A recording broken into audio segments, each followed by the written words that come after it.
लेकिन अपने आप को सुधार के भली भांति सही मार्ग पर चले तो कभी ना कभी भगवत प्राप्ति कर लेगा।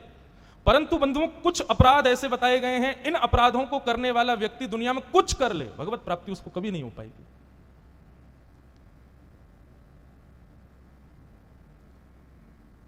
पहला अपराध गौ हत्या। गौ हत्या की हो और वो व्यक्ति कभी मंदिर आदि में, कोई अनुष्ठान आदि में, कर्म में चला जाए, अरे कहां तक है, अपने पितरों को भी यदि तर्पण कर रहा होगा तो पितृ भी उसके हाथ का जल स्वीकार नहीं करते। गौ हत्या। दूसरा बताया गया व्यभिचार। व्यभिचार किसको कहते हैं? अपने आचरण से भ्रष्ट हो जाना, पर स्त्री संग या पर पुरुष संग करना, विवाह के पश्चात अन्यत्र किसी के प्रति भाव रखना। ऐसे व्यक्ति के द्वारा किए गए पूजन में कोई देवता उसके हाथ का कोई जल भी स्वीकार नहीं करते। पितृ भी जिस लोक में होते हैं, यदि इस प्रकार का मानव कभी जल अर्पित कर दे, जो व्यभिचार करता है अपने जीवन में, तो पितृ यदि कहीं श्रेष्ठ स्थान पर होंगे तो वहां से भी पद भ्रष्ट हो जाते हैं। व्यभिचार। तीसरा, पहला गौ हत्या, व्यभिचार। तीसरा ब्रह्म हत्या, ब्राह्मण की हत्या कर दे, ब्राह्मण का अपराध कर दे। और चौथा वैष्णव भक्त संतों का अपराध। जीवन में बंधुओं इन चार चीजों से बच के रहिएगा।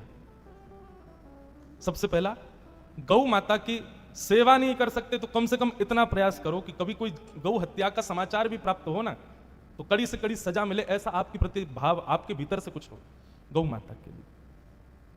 हमारे यहां उसको जीव नहीं माना गया, हमारे यहां उसको जानवर नहीं माना गया है। अनंत भाव गौ के लिए कहे गए हैं शास्त्रों में।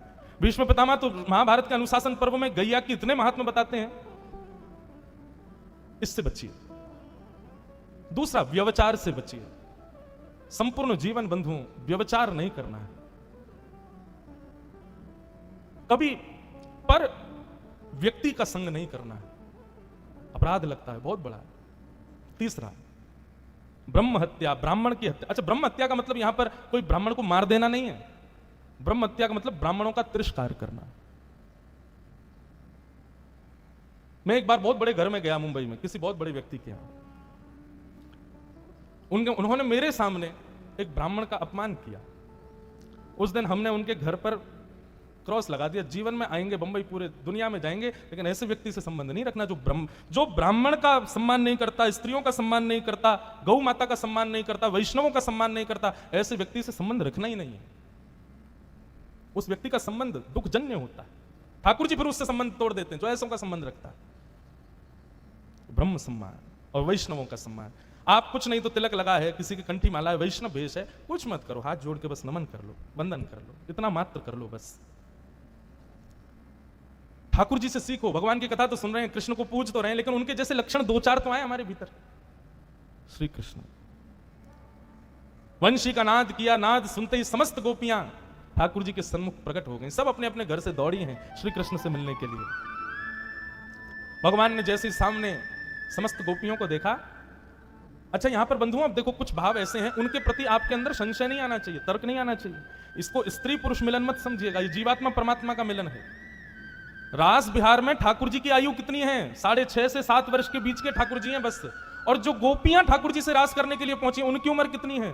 बोले 6 वर्ष से लेकर के 120 वर्ष तक की गोपी है रास में। मतलब बिना दांत वाली अम्मा भी आई है ठाकुर जी के संग रास करने। तो इसको आप काम लीला नहीं कह सकते हो। कोई अट्रैक्शन नहीं है यहां पर। ये जो संसार का प्यार व्यार जो होता है ये सब नहीं है यहां पर। और जिस भाव से 6 वर्ष की कन्या ठाकुर जी को देख रही है ना, प्रियतम भाव से, उसी भाव से 120 वर्ष की गोपी भी ठाकुर जी को देख रही है। इसको क्या मानोगे? कथा में 6 वर्ष की बालिका भी बैठी है और 120 तो नहीं बैठी होंगी, लेकिन 60, 70, 80 तक की भी माताएं बैठी हैं। सबके चेहरे पे समान प्रेम, कृष्ण को सब प्रेम करते हैं। ठीक वैसे ही रास बिहार में है। तो इसका मतलब एक काम लीला नहीं है।